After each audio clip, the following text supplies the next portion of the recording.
Body building வந்து எவ்வளோ காஸ்ட்லியான ஸ்போர்ட்டுன்னு ஏன்னா ஒரு மெடிசன் டயட்டு அது இதுன்னு நிறைய இருக்குது. எதனால் பாடி பில்டிங் வந்து எந்த அப்டேட்டும் இல்லாமல் இருக்குது.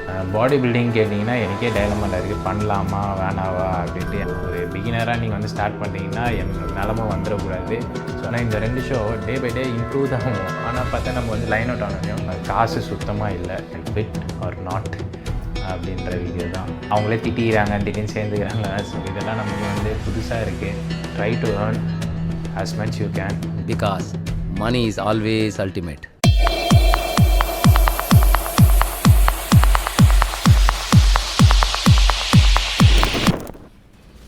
Hey guys, ரொம்ப நாள் கழிச்சு ஒரு வீடியோ. அதான் ஆல்மோஸ்ட் பார்த்தீங்கன்னா ஒரு 2.5 மாதம் ஆச்சு வீடியோலாம் போட்டு. 2 மாதம் ஆச்சுன்னு நினைக்கிறேன் வீடியோலாம் போட்டு. கடைசியாக என்பிசி நரேஸ்வரியா கிளாசிக் வீடியோ போட்டேன். இந்த வீடியோ பார்த்தீங்கன்னா ஒரு ஷார்ட் அண்ட் பவர்ஃபுல்லான வீடியோவாக இருக்கும். ரொம்ப ஜிம் ஒர்க் அவுட்லாம் இருக்காது, பேசுகிற வீடியோ தான். ஸோ நீங்கள் வந்து ஸ்கிப் பண்ணாமல் இதை பாருங்கள் கொஞ்சம் முடிஞ்ச அளவுக்கு. இந்த வீடியோவில் எதுனா நம்ம வந்து எதனால் பாடி பில்டிங் வந்து எந்த அப்டேட்டும் இல்லாமல் இருக்குது, என்ன பண்ண போகிறேன் நெக்ஸ்ட்டு, அதை பற்றி தான் இந்த வீடியோ. ஸோ இந்த வீடியோவில் வந்து நான் ஏன் பாடி பில்டிங் பண்ணலை, இந்த 2 மாதம் என்ன பண்ணிகிட்டு இருந்தேன் அப்படின்னா, 2 மாதம் இந்த நரேஸ்வரியா என்பிசி இது ரெண்டும் முடித்தோடனே எனக்கு என்னென்னா ஆல்மோஸ்ட் ஒரு என் கரியரில் ஒரு 15 ஷோஸ் பண்ணிடுறேன். இல்லை எதுலேயுமே நான் லைன் அவுட்டே ஆனதில்லை. ஆனால் இந்த 2 show day by day improve தான் ஆகும். ஆனால் பார்த்தா நம்ம வந்து லைன் அவுட் ஆனோடனே அது என்னால் வந்து இது பண்ண முடியல. ஸோ நான் வந்து ஏதோ ஒரு தப்பு பண்ணுறேன், எதுலையோ லேக் ஆகிறேன்னு எனக்கு தெரிஞ்சுது. ஸோ அதுவும் இல்லாமல் அந்த ஷோ முடிஞ்சோடனே அதை ஐடென்டிஃபை பண்ணணும். அதை உட்காந்து ஐடென்டிஃபை பண்ணிட்டு இருந்தேன், எதனால் தப்பு அப்படின்னு ஜட்ஜஸ் கிட்டலாம் கேட்டிருந்தேன், எதனால் தப்பாச்சு அப்படின்ட்டு. Finally I found it something, இது வந்து என்கிட்ட லேக் ஆகுதுன்னு. ஆனால் அது ஒர்க் பண்ணலாம் பார்க்கும்போது தான் காசு சுத்தமாக இல்லை. ஏன்னா நமக்கே தெரியும் பாடி பில்டிங் வந்து எவ்வளோ காஸ்ட்லியான ஸ்போர்ட்டுன்னு. ஏன்னா ஒரு மெடிசன் டயட்டு அது இதுன்னு நிறைய இருக்குது. நான் என்ன ஒரு தப்பு பண்ணிட்டேன்னா, நான் வந்து இருக்கிற வேலையும் வந்து பார்த்துட்டு இதையும் பார்க்காம அதை வந்து சரி இதில் தான் நம்மளுக்கு காசு வருதில்ல அப்படின்ட்டு இதில் இறங்கிட்டேன் ஃபுல் அண்ட் ஃபுல்.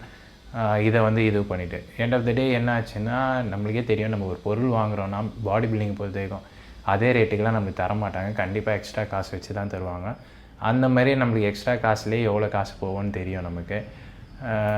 தெரிஞ்சோ நம்ம அப்படி தான் வாங்கிட்டு இருந்தோம். ஃபைனலாக அந்த ஜோனுக்கு வந்தோடனே தெரிஞ்சிச்சு இதுக்கு மேலாம் நம்மளால் கண்டினியூ பண்ண முடியாது. ஏன்னா சாப்பிட்றதுக்கே நம்மக்கிட்ட காசு இல்லை. இப்போ அந்த ஜோனுக்கு நான் வந்துட்டேன். ஏன்னா நான் வந்து பிராண்ட்ஸையும் நம்பியிருந்தேன், பிராண்ட்ஸும் எனக்கு பே பண்ணிருந்தாங்க அவங்களுக்கு ப்ரொமோட் பண்ணுறதுனால. கடைசியில் அவங்கள ப்ரொமோட் மட்டும் பண்ண வச்சுட்டு காசும் தரல.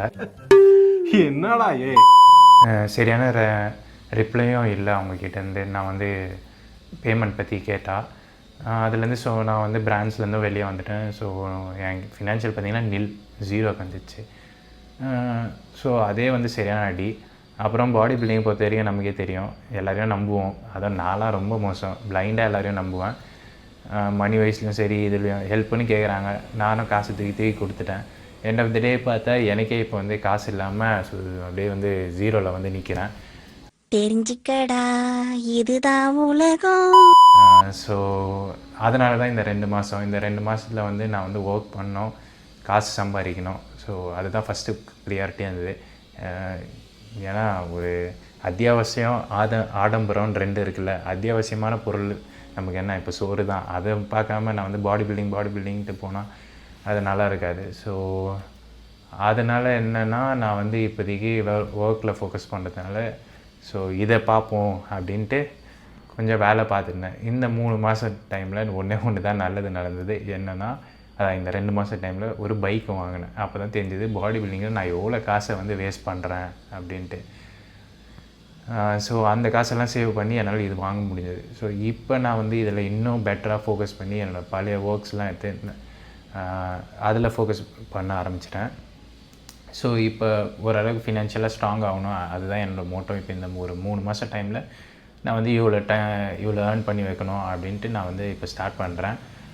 பாடி பில்டிங் கேட்டிங்கன்னா எனக்கே டைலமாவில் இருக்குது, பண்ணலாமா வேணாவா அப்படின்ட்டு. ஏன்னா இந்த சர்க்கிளே எனக்கு வந்து எப்படி இருக்குன்னா, நான் வந்து ஒரு இன்ட்ரோவர்ட்டு. ஸோ நான் வந்து ஒரு எங்கள் வீட்டுக்குள்ளேயே ஒரு அப்படியே என் ஃபேமிலி ஃப்ரெண்ட்ஸு கொஞ்சம் பேர் அப்படி தான் இருந்துட்டேன்.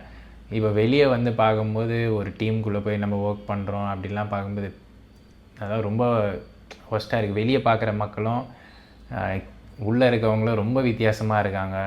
ஏன்டா அப்படி இருக்கீங்க, ஏன்டா அப்படி இருக்கீங்க? அவங்களே திட்டிக்கிறாங்க, திடீர்னு சேர்ந்துக்கிறாங்க. ஸோ இதெல்லாம் நமக்கு வந்து புதுசாக இருக்குது. ஸோ இதெல்லாம் வந்து இல்லாமல் கொஞ்சம் பீஸ்ஃபுல்லாக நம்ம ஒரு ஃபினான்ஷியலாக ஸ்ட்ராங் ஆகிட்டு அதுக்கப்புறம் இதை கண்டினியூ பண்ணலாமா வேண்டாமா அப்படின்ட்டு நம்ம வந்து ஒரு டிசைட் எடுக்கலான்ட்டு ஒரு முடிவு எடுத்துருக்கேன். ஸோ இந்த வீடியோ ஆல்மோஸ்ட் பார்த்தீங்கன்னா ஐ குவிட் ஆர் நாட் அப்படின்ற வீடியோ தான். I quit or not body பில்டிங்கை. ஸோ அப்படின்ற வீடியோ தான் இது. ஸோ வேறு என்னென்னா இந்த வீடியோவில் பார்த்தீங்கன்னா என்னோடய ட்ரைம்ப் ஸ்க்ராம்பிளர் 400X நான் வாங்கியிருக்கேன். அது பார்த்தீங்கன்னா வண்டி வேறு லெவலில் இருக்குது. ஒரு 6 நாள் ஆச்சு வண்டி வாங்கி. அதில் வந்து கிட்டெல்லாம் போட்டு சும்மா பிரம்மாண்டமாக வரப்போகுது. ஸோ அதெல்லாம் வந்து நெக்ஸ்ட் வீடியோஸில் போட்டுகிட்டே இருப்பேன். அண்டு இது வந்து குவிட் பண்ணதுனால நான் பாடி பில்டிங்கை மட்டும் ஸ்டாப் பண்ணுவேனான்னு தெரியல. பண்ணுவேனான்னா பண்ண மாட்டேன்தான். அதுதான் எனக்கே தெரியல. நான் வந்து திடீர்னு கூட வந்து திருப்பி கண்டினியூ பண்ணுவேன் ஒரு ஃபினான்ஷியல். இப்போ ஆல்மோஸ்ட் எனக்கு 30 இப்போ. இதுக்கப்புறம் கல்யாணம் அது இதுன்ட்டுலாம் பார்க்கணும்ல நானும். ஸோ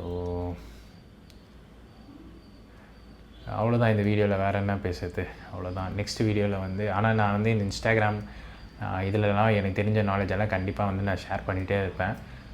உங்களுக்கு வேறு ஏதாவது டவுட்ஸ் அண்ட் குவரிஸ் இருந்தாலும் டிஎம் பண்ணுங்கள். நிறைய பேர் டிஎம் பண்ணுறதுனால எனக்கு வந்து கேட்ட கேள்வி கேட்குறீங்க. ஆல்ரெடி நான் அந்த வீடியோ போட்டுட்டேன். ஸோ அதெல்லாம் நீங்கள் இன்னொரு வாட்டி பாருங்கள்.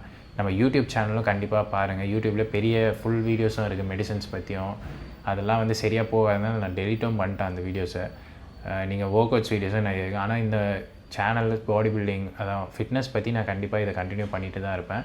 ஸோ கம்ப்ளீட் பண்ணுறேனா இல்லையா அது வந்து எனக்கே தெரியல.